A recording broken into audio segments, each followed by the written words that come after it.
We had a relatively successful trip out to the East Coast, which is always, trust me, a challenging trip when we take it to play Maryland and Rutgers. But this year I thought it went pretty well. Maryland played us pretty tough on Friday night. They're a team that has, I think they start 4 fifth-year players, people we've seen for many, many years across the net. And if you check your history, Maryland plays us very close, especially at their place. I think 2 years ago they beat us at our place. So nothing ever routine playing Adam Hughes' team, and this year was pretty much the same. I thought we played well in most every aspect of the game on Friday, with the exception of blocking. We didn't seem to have a lot of blocked balls that went to the floor, and could have been that they were covering a lot of balls. That's what my team told me, that with the coach, they just keep covering everything. I thought, well, okay. The next night, we thought that we could improve our blocking, and we did, and really played a terrific match against Rutgers, who has not had a great year in the Big Ten, but still it's a struggle sometimes playing against a team that you're supposed to beat. But we played really, really well. I thought all of our players were exceptional. Both our left sides took the bull by the horns early. Lourdes Myers had a great weekend from start to finish. Lizzie Carr had 2 really good matches during that time coming off the bench. Kenna Woolard, not great on Friday, but really good on Saturday. Raven got it going on Saturday. Allie Horning dug a ton of balls. I thought Ryan McAleer had her best weekend of her career. So overall, when you go out there, sometimes you just hope to escape with 2 wins, but we actually got better. Last week, I know we didn't have a press conference last Monday, probably broke everybody's heart, but now that Sam King is back, we feel like there's reasons to have the press conference. But we talked last week in practice a lot about offense. We felt like our offense started to get a little stale, and so we hit the offense hard, and I thought that showed up in big dividends for us this weekend. So we'll continue to look at that. We'll continue to focus on our blocking this week as we prepare for rivalry match number 2 with Indiana in front of a sellout crowd at their place. And then we have Michigan, who is probably the surprise team of the league right now in the Big Ten, on Sunday. So 2 really tough matches on the horizon for our squad. Sam? Since you're playing Indiana again, what are the challenges when you go out and you beat a team the way you did in a highly emotional match just a few weeks ago, and now you've got to go to their place and play them again? Well, first of all, you're going to their place. That's where the big challenge is. And they're obviously, I don't want to say who they are or what they are, but if I was in their shoes, I would be ready to play us again, and they will be. They're a good team. They've won 3 in a row. I think we beat them, and then they played Wisconsin. Actually played Wisconsin better than we did in their gym. Since then, they've won 3 in a row, and they're fighting for opportunities to have a great season, get in the NCAA tournament. They've got work to do. So they're a very motivated team, and they're talented. And this is almost the exact same team we played a year ago that beat us at their place. And so we know that the mental aspect of this is really important, and that we're going to have to play a great match to beat them. You mentioned Ryan McAleer and how well she played last weekend. Is there an adjustment period that you just kind of expect when a freshman comes in, and you don't go into the season lightly? You're playing some heavyweights right out of the gate. Yeah, definitely. To answer that question, there's an adjustment period for somebody coming from playing high school and club volleyball to playing at the level that we opened our season with, and into Big Ten play. But she is ahead of the curve. She's gotten to a point where she is passing serve at a very high level. She's serving the ball extremely well for us, and now she's learned. Growing up, she never played the right back position defensively. Liberos traditionally play left back, and so most of her career that's the position she's played. But when you come into a program and there's already some people there that are pretty good, it takes a while for you to maybe earn that spot. And so Allie Horning is playing left back for us as a libero. Our two left sides play in the middle back position, and then for 3 rotations, Ryan is playing in the right back spot. And so that's a new position. Things are happening a lot different than what they were before. Your role is completely different. So yeah, it takes some time for her to adjust to that, to understand what ball is yours, how aggressive to play, the shots that, the hardest ball to dig sometimes is the right side player hitting the cross court shot. And that was trouble for her early, but she's become really disciplined and confident in that position and has really made a big change in our defense. Her ability to go from being an average defender to be a high-level defender has been a big difference. This has been a family business for your family for your entire life. To have Allie on this team and to be able to get her in the other day, how special is this? That, whether it's nieces and nephews, Yeah. your own kids. It seems like a lot of your family has stayed in this for a long time, and now, with her being here, it's kind of the next step in that evolution. Yeah, you try. You don't try really hard, but it's your intent to not treat your daughter or your niece any different than anybody else. Okay, and I think I've been able to handle that responsibility pretty well. We were awful tough on my daughter when she was here, and probably not quite as tough on Allie, but maybe Allie's doesn't need that kind of tough love that Lindsay needed when she was here. But Allie has been great. The one thing that she does for us is she studies our opponents, and she knows what she needs to do in practice to simulate what that team is going to do. She's really smart from that standpoint. She was flawless. I sent her dad a text after the match saying that Allie was flawless in that third set when she came in and played. And one thing about Allie is she's really cool. I mean, she doesn't seem to let anything bother her. She's kind of the same player Tuesday at practice as she is Saturday night at the match. She's thrilled to be here. She just loves Purdue. She grew up, watching these Purdue teams play. And, she was probably one of the 7 or 8 highest ranked setters in the country coming out of high school. And yet she hasn't, jumped into a starting spot, obviously, with Taylor here.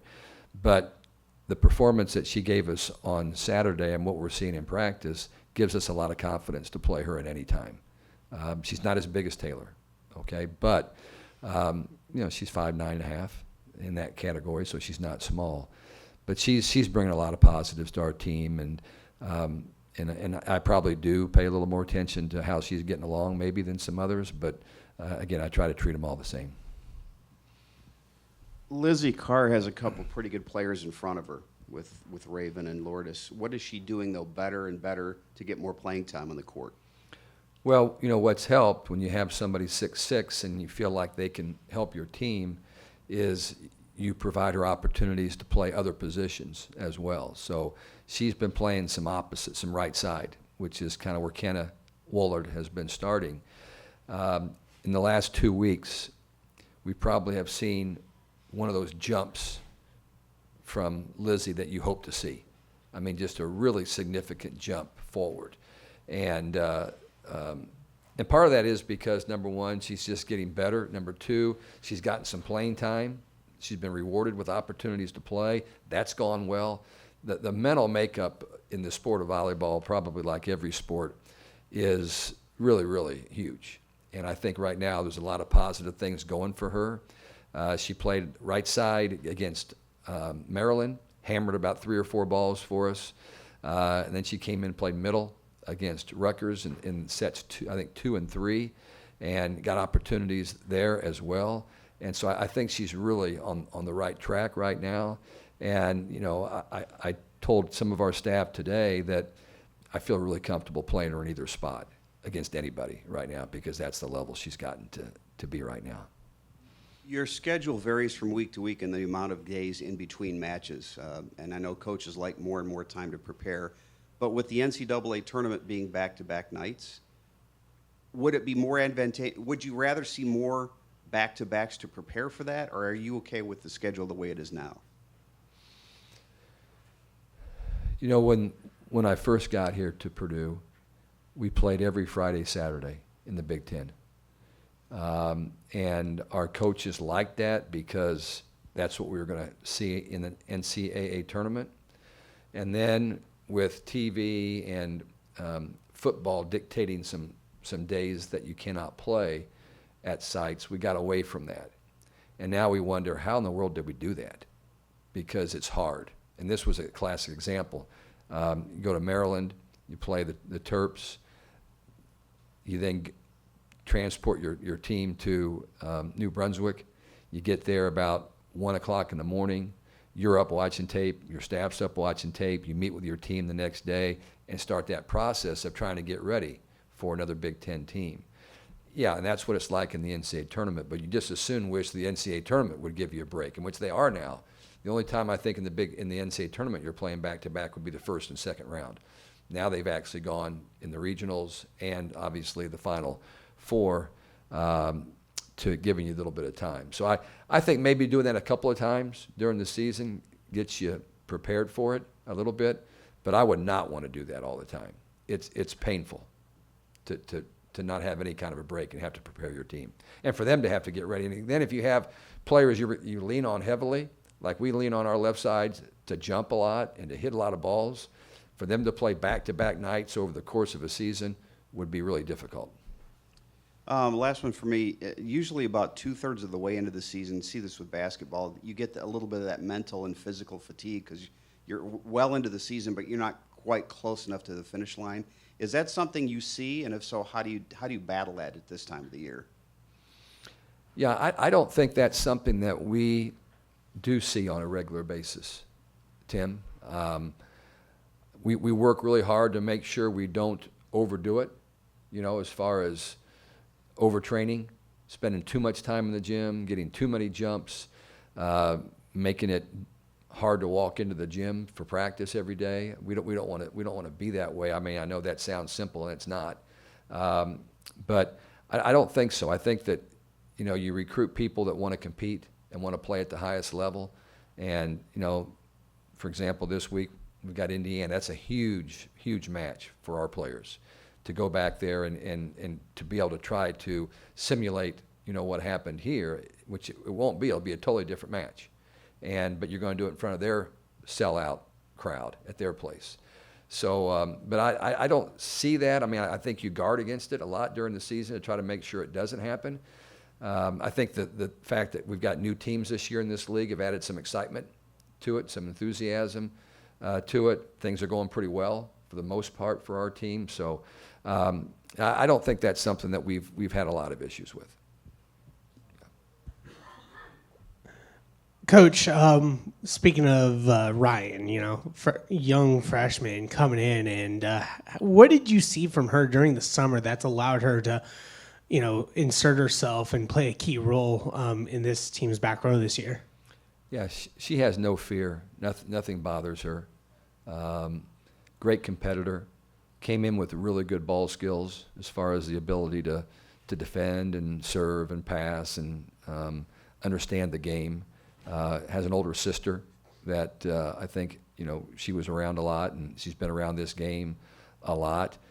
She's got two really good parents that I think have helped shape her mentality to know that nothing's going to be easy. You got to compete. You got to earn what you get.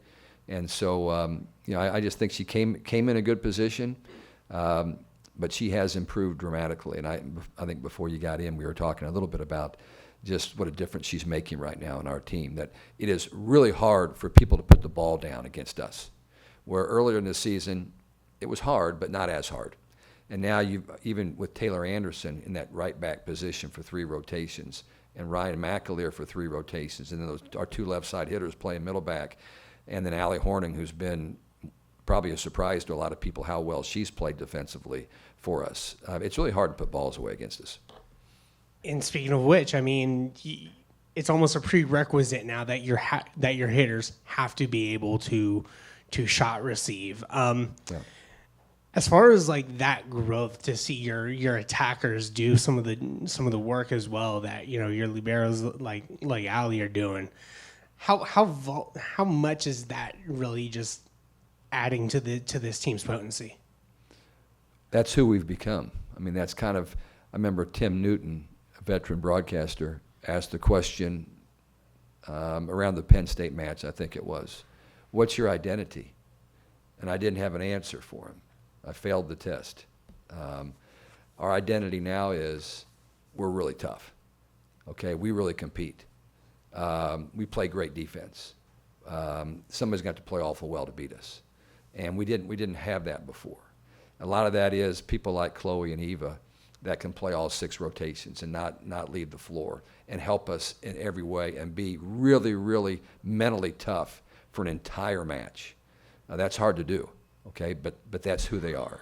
So I think that, you know, a lot of these players that you're talking about right now have really helped shape that identity that was lost for a while within our team. Coach, you mentioned that, you know, this second go-around with Indiana is going to be different. What do you feel like they're going to be able to do to you game 2 that maybe they couldn't do in game 1 just because of the energy, the excitement, and just the almost flawlessness you brought when you were playing at Mackey? Yeah, it was a tough environment, I think, for anybody to step into the first time we've had that sellout crowd in Mackey. And all of us that have been involved in competition have experienced the highs and the lows. And when you experience a low, you certainly want to respond to that. I mean, that's what great teams do. It's what good teams do. And so I know that that's what they're thinking about, and they have responded. As I mentioned earlier, they've won 3 in a row, playing better volleyball, and obviously a good way for them to forget about anything negative that happened in our match would be to punch us in the mouth in front of their home crowd. So, you know, I just, all I know is our team needs to be ready to play. And, you know, we have 4 days to get ready for them. And I think that, you know, they've made some adjustments, or they've played some different people a little bit. But for the most part, both teams will be pretty similar. And it's just, you know, who's going to be engaged and who's going to be at their best when this match is played down in Bloomington.